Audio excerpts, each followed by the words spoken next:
Welcome to today's Explainer. We're going to completely upend a cultural and historical touchstone that you probably thought you knew inside and out. Today, we're looking at the ultimate story of rebellion, a narrative that has profoundly shaped both ancient civilizations and our modern psychology. So, let's jump right in. I want to challenge our most basic assumptions with a question that might honestly pull the rug out from under centuries of dogma. What if history's greatest villain is literally just a mistranslation? You know, when you hear the story of an exalted celestial being driven by absolute hubris being cast down from heaven into the underworld, you probably picture a very specific singular biography of ultimate evil. But as we dig into the historical and philological evidence, we're going to see that this whole concept definitely didn't emerge from a vacuum. Here's the wild part. The word Lucifer didn't actually start out as a personal name for some rebellious angel.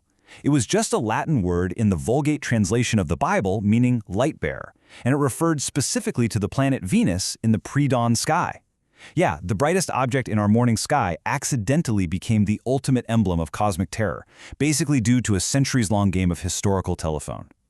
Over time, that Latin title got permanently glued to the figure of a rebellious celestial being, and it completely shifted the narrative.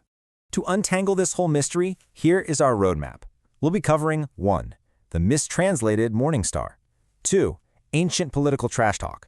3. The divine council's rebellions. 4. Forging a singular villain. And finally, 5. The legacy of the cosmic outcast.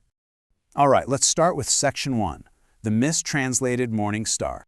When you look at serious biblical scholarship tracing the enigmatic phrase Helel ben Shahar from the book of Isaiah, it universally translates to day star, son of the dawn. This directly ties back to ancient Canaanite mythology and the natural observable cycles of the planet Venus bursting forth as a prototypical lightbringer. The ancient writers didn't just invent this imagery out of nowhere, they used the raw, symbolic material of the stars themselves to describe earthly human events.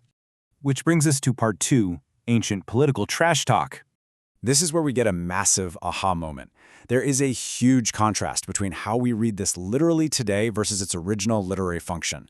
When you read Isaiah chapter 14 plainly right now, it totally sounds like a personal heavenly being being cast down for trying to overthrow God. But that is just not how Hebrew prophetic literature functions. The text is actually a mashal, which is essentially a highly weaponized prophetic taunt song that uses exaggerated cosmic imagery to mock the sheer arrogance of the human king of Babylon.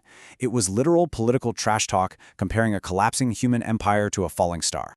The biblical author was actually being incredibly clever here. By using an Ugaritic wordplay on the word Ars, which could mean either earth or the underworld, the prophet took a super well-known regional myth about the Canaanite god Ashtar and just weaponized it. So instead of a peaceful descent to the earth, the author adapts the myth so that this prideful morning star faces a disastrous, violent expulsion straight to the realm of the dead. It brilliantly transformed a naturalistic myth into a stark lesson on divine judgment against imperial pride. Moving on to section 3, the divine council's rebellions. But you know, the plot thickens even more when we look at modern biblical scholarship. It turns out ancient Israelites didn't actually believe in just one singular fall from grace. Instead of one overarching devil who was responsible for all evil, the ancient divine council worldview embraced multiple, completely distinct rebellions. According to Dr. Michael Heiser's three-tiered rebellion model, the first was actually a fiery, arrogant throne guardian in Eden, which we see in Ezekiel 28. The second was the rebellion of the Watchers, those angels who corrupted humanity and whose hybrid spirits later became roaming demons. And the third involved the Tower of Babel and cosmic geography. These were entirely separate cosmic insurrections.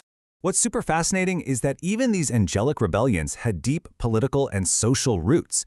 Take the Book of the Watchers, for example. Scholars suggest this myth likely served as a coded, allegorical critique of corrupt 3rd century BCE Jerusalem priests who were violating purity codes and defiling the temple. So again, ancient writers used this powerful template of a cosmic fall to process and critique real-world earthly leadership failures. Okay, section 4, forging a singular villain.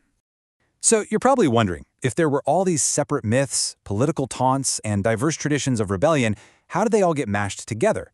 Well, this incredible evolution happened slowly over centuries.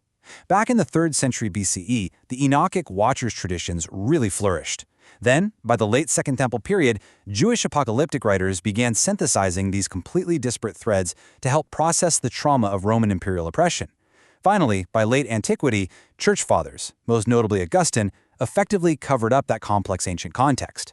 Augustine codified pride as the singular cause of Satan's fall. He flattened all these distinct entities and regional myths into one monolithic villain named Satan, specifically to build a very specific Christian anthropology and moral framework. And finally, Section 5, Legacy of the Cosmic Outcast.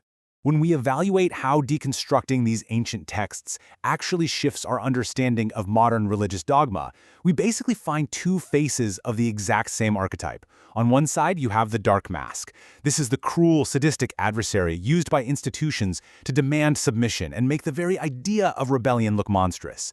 But on the other side, you have the shining mirror.